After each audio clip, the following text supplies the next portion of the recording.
Hello and welcome to Forex.Academy, your #1 website for Forex and crypto education and analysis. In today's edition, we're going to be discussing position sizing part 12, the two-tier optimal F. In our past video presentation about the Kelly criterion and optimal F position sizing methods, we have learned that using these position size methods brings the maximal growth factor to any trading account using a profitable strategy. But optimal fraction position sizes also presented drawdowns of over 90%, making them unsuitable for any trader except for a robot. Nevertheless, optimal fraction position size shows the fastest growth rate, meaning achieving a determined goal in a minimum time. If we were to devise a methodology to reduce drawdown at tolerable levels, diminishing the risk of ruin to zero and boost the basic 1% risk equity progression to unseen levels, we could take advantage of a terrific methodology and produce psychologically acceptable growth optimization. This is the object of the current video presentation. To make this analysis, we use the currently available data from our live trading signals. These are available in the description. That way, our study is as close to a real system as possible.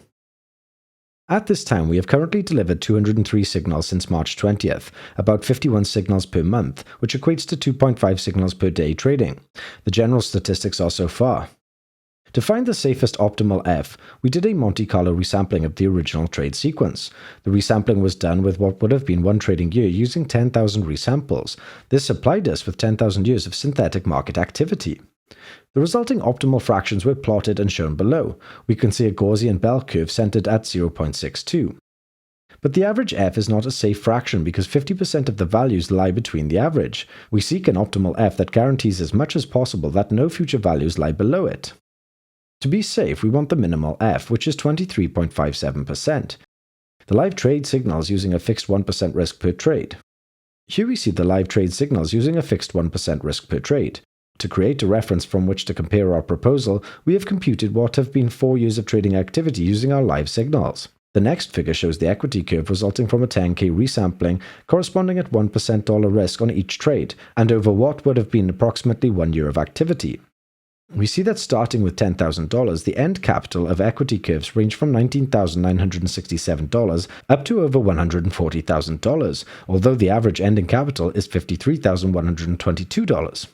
From this data, we can also create an interesting statistic to answer the question of how many trades are needed to reach a determined goal. In this case, we presented the trades to reach 10 times that. The curve is the result of computing this value on all 10K equity curves and computing the odds relative to all the number of trades. In the case of the 1% risk, we see that the average time to reach 10 times the initial capital is about 650 trades with a minimum of 400 days and a maximum of 1,000 days, but that can be improved dramatically using a mix of conservative and aggressive position in sizing. The optimal F position strategy. Using the optimal F position strategy, a bold investor will navigate in the turbulent waters of one of these equity curves. The chart is on a semi-log scale because the range of values is too vast to handle on a linear chart. We see that the y-axis shows scientific notation. The number of trailing zeros of the equity corresponds with the last digit in the subscript. For instance, in the previous figure, we see that the ending capital after 1 year of trades ranges from below $1,000 to a theoretical value with 22 trailing zeros.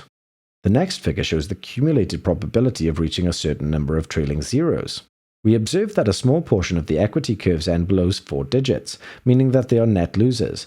The following data clarifies this by showing relevant figures. Next, the chart shows the power of the trading system using the optimal F. This chart shows the time to reach 10 times the initial capital.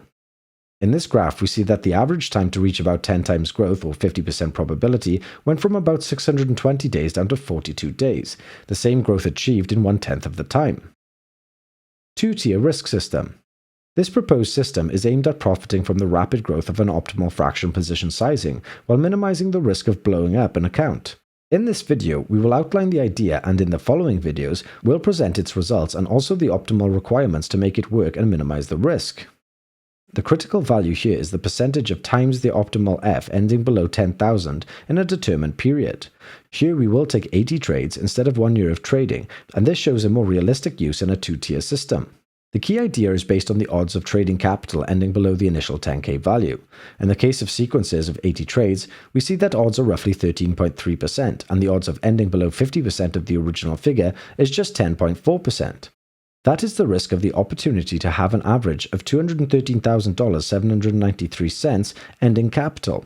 That is the risk for the opportunity to have an average of $213,793 ending capital, which is over 21 times the initial balance. The risk-reward ratio of the proposition is 214 divided by 5, which is 43. That means that we can be wrong up to 42 times and recover just after one good trading sequence. Our initial proposal is to take 1/5 of the capital to allocate for an optimum F position sizing strategy. The two-tier optimal F proposition. 1. We're going to take 25% of the current trading balance and use it for the optimal F strategy. Use the rest of the 75% for 1% risk trades or let it be in cash. 2. Let computations of the optimal F strategy be separated into its own pocket to compute the subsequent trades. 3. The account will be rebalanced after a determined goal has been achieved or goes below a predetermined levels. In our case, we will rebalance if the optimum F pot drops below 1/4 of the initial capital on each cycle. 4. After rebalancing, a new cycle of 25% to 75% allocation begins. In our next video, we will deal with the results and trade parameters of this combined strategy, as well as our advice on which features are desirable to make this strategy optimal. If you enjoyed the video, then please like and subscribe, and leave a comment down below about anything you would like us to discuss in future, or if you have any questions about this particular video. Have a great day.